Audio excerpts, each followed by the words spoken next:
So don't give me Sam Shamoun. Sam Shamoun's he's not a literal, he's not a Bible expert, he's not a Quran expert. He's just somebody who sits around in his bathroom calling people's mothers whores and things. And if that's Christianity, I'm good. What's wrong with your accent? You think it's funny? No, man. What is No, I'm trying to make jokes here, bro. We know you don't have that accent, right?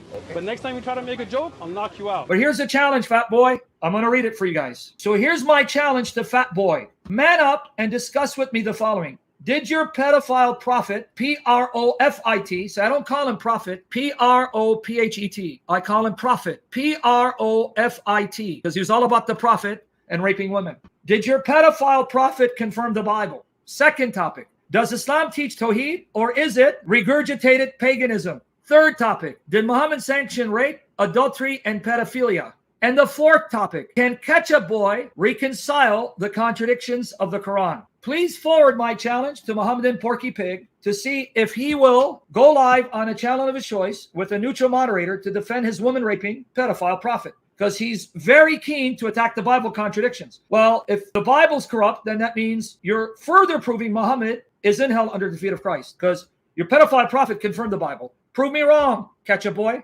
Perhaps sneakers of cult of masculinity, I tagged them, can get Ketchup Boy to accept these challenges and do them on his channel. So make this go viral. I'll even come on your channel, get me a neutral mod, or I'll go on Sneaker's channel. Sneaker, bring me on your channel and let's debate these topics, have a discussion. If Uthman really is the scholar, and I'm nothing but a line in the kitchen, a place where Uthman knows too well, because that's where he got the ketchup to stage a fake stabbing so he can deceive Muslims to finance his binge-eating jihadi exploits, because he is an expert at jihad. You should see how he wages war in the buffet. At the buffet line, you will never find a more versatile, dangerous jihadi than him. Boy, does he really struggle and strive at the buffet line. I've never seen someone do jihad against the buffets or in a buffet like Sheikh Porky. All right, now, he said he's good, meaning he won't debate me because I'm not an expert in the Quran and the Bible. Now, isn't it ironic from a clown, a slob, who's been exposed by Muslims, go on YouTube, for butchering the Arabic tajweed, pronunciation of the Quran, for misquoting sources, not by Christians exposing him, fellow Muslims. And you're saying I'm not an expert in the Quran and the Bible? Then why do you dialogue with those who don't know a lick of the Bible or the Quran? You see how he keeps embarrassing himself? Do you see how he keeps burying his prophet? He won't have anything to do with me because I'm not an expert of the Quran and the Bible, but all his videos are engagements with people who do not know the Bible, let alone the Quran. You see, when Jesus wants to humiliate someone, he makes them look stupider than Muhammad. Now, let me show you why Sheikh Porky buried Muhammad by using the excuse that insult people's mothers, not to debate me, because he just buried Muhammad. Why? Folks, is it not true, according to chapter 4, verse 24 of the Quran, and the sound hadiths like Sunan Abu Dawud, number 2150, Muhammad allowed men to take captive women and have sex with them, and even captive women whose husbands were still alive. I've done many sessions on it. Chapter 4, verse 24, you are permitted to have sex with a married woman that your right hand possesses. And if you go to all the commentators in the sound ahadith, Sunan Abu Dawud 2150, Sahih, all of them will say this passage was sent down to permit Muslim men to not only take women captive at war and have sex with them, but even married women and have sex with them. If that's not rape and adultery, I don't know what is. Secondly, is it not true that even Sheikh Porky Pig knows that his pedophile prophet allowed his men to prostitute women, calling it temporary marriage, zawaj al-muta? So that means for a season, his pedophile prophet not only cursed people's mothers, but he actually prostituted people's mothers by having women prostitute themselves, marrying a guy for an hour, 3 hours, a day, 2 days, 3 days, a month, knowing that that marriage is temporary. They would then be divorced and paid for their services. Zawj al-muta. So he's upset that I call people's mothers whores, but he's not upset that his prophet treated people's mothers as whores, literally raping them, even married women, and having his men sleep with women, treating them as whores, prostituting them in the name of his God. You see why he's a liar?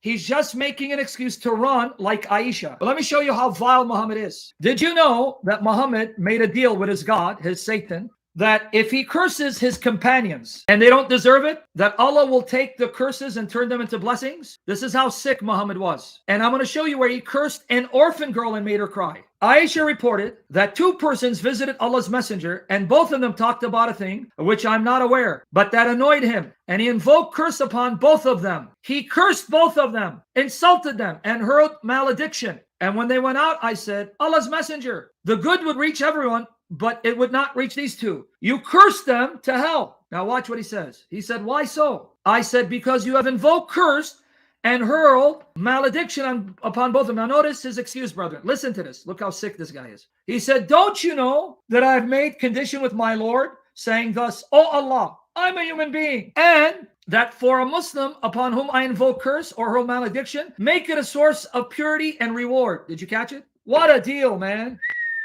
Hey, sign me up. Hey, Sheikh Porky, like your prophet, I made a deal with your God Allah that if I curse your mother, he'll turn into a blessing. So if I curse you to hell and I curse your mother, Allah will turn into a blessing. So why are you upset? I'm just following the son of your prophet. Don't you want me to be a Muslim? But now, if that wasn't bad enough, let me show you the worst example. Oh, that's nothing. Look what he did to an orphan girl. He made an orphan girl cry because he wished she dies young. He prayed that she would die young. And she didn't understand why he did that. So she went crying to the woman who was raising her. This is Muhammad. Sahih Muslim. In both hadiths, there's Sahih Muslim. Anas bin Malik reported that there was an orphan girl. Now let your heart break. An orphan girl, people, with Sulaim, who was the mother of Anas. Allah's messenger saw that orphan girl and said, oh, it is you. You have grown young. May you not advance in years. Now notice, she's not only an orphan girl, she's a slave girl. She's an orphan girl who doesn't know who her parents are, who's now a slave. Talk about having a miserable life. The slave girl returned to Sulaim weeping. Sulaim said, oh daughter, what is the matter with you? Look what she said. She said, Allah's apostle has invoked curse upon me that I should not grow in age. And thus I would never grow in age, or she said, in my length of life. Now, Sulaim got angry. Sulaim went out wrapping her headdress hurriedly until she met Allah's messenger. He said to her, Sulaim, what is the matter with you? She said, Allah's apostle, you invoke curse upon my orphan girl. He said, Sulaim, what is that? She said, she, the orphan girl, states you have cursed her, saying she might not grow in age or grow in life. Allah's messenger smiled. You see what a dirty bastard he is? This is the man, right, that they want us to follow. He smiled. He smiled. And then said, Sulaim, don't you know that I made this term with my Lord? And the term with my Lord is that I said to him, I am a human being, and I am pleased just as a human being is pleased, and I lose my temper just as a human being loses temper. So for any person from amongst my ummah whom I curse, and he in no way deserves it, let that, O Lord, be made a source of purification and purity and nearest to Allah on the day of resurrection. You see his justification? Here's a warning to you, fat boy. You can act tough like a street thug to little teenagers in your booth, and you can run your mouth, but surely as the Lord Jesus lives and Muhammad is dead and in hell, may the Lord continue to make us warriors and use me as his lion. I will muzzle you and stuff you with your vomit like Jesus has stuffed your prophet with the fires of hell. You've been warned, fat cow. Okay, Sheikh Porky, Ibn Ketchup boy. Now go back to your Blackstone and lick it and shh.